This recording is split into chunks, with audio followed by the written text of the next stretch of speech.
Bismillahirrahmanirrahim. Assalamualaikum warahmatullahi wabarakatuh.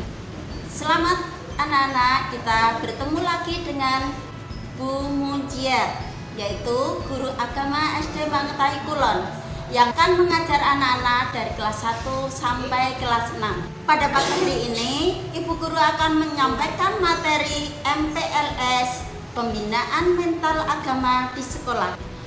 Pendidikan dimanapun dan kapanpun masih dipercaya orang sebagai media ampuh untuk membentuk kepribadian anak ke arah kedewasaan. Pendidikan agama adalah unsur terpenting dalam pendidikan moral dan pembinaan mental.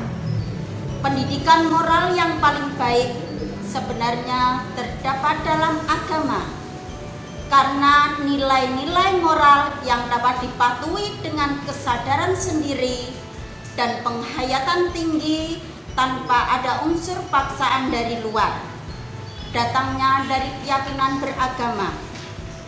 Karenanya, keyakinan itu harus dipupuk dan ditanamkan sedari kecil, sehingga menjadi bagian tidak terpisahkan dari kepribadian anak sampai ia dewasa. Melihat dari sini, pendidikan agama di sekolah mendapat beban dan tanggung jawab moral yang tidak sedikit, apalagi jika dikaitkan dengan upaya pembinaan mental anak.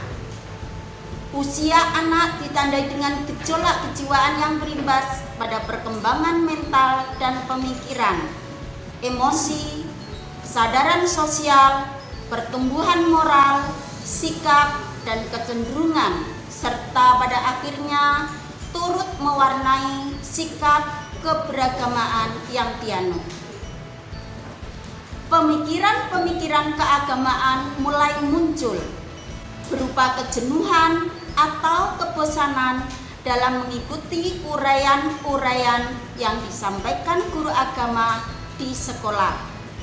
Sebenarnya akar permasalahan yang timbul dari kekurangan kesenangan anak terhadap materi pelajaran keagamaan di sekolah terletak pada minimnya motivasi untuk mendalami agama secara lebih intens.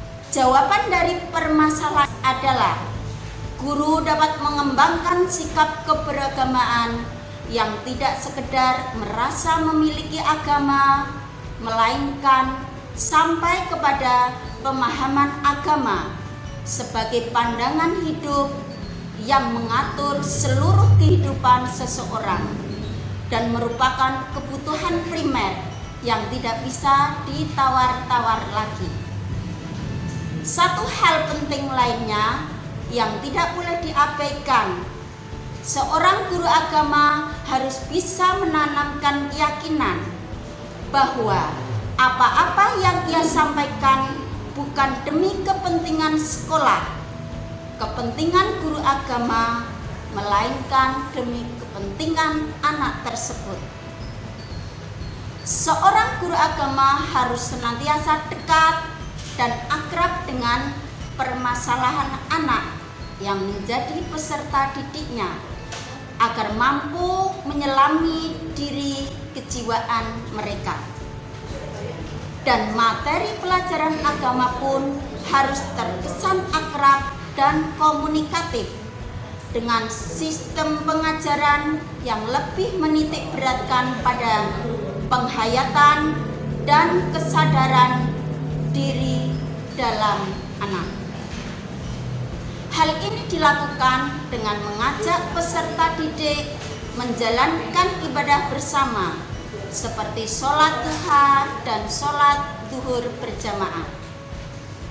Jadi intinya mereka tidak hanya mendengar atau mengetahui saja, melainkan turut dilibatkan dalam permasalahan yang terdapat dalam materi pengajaran agama.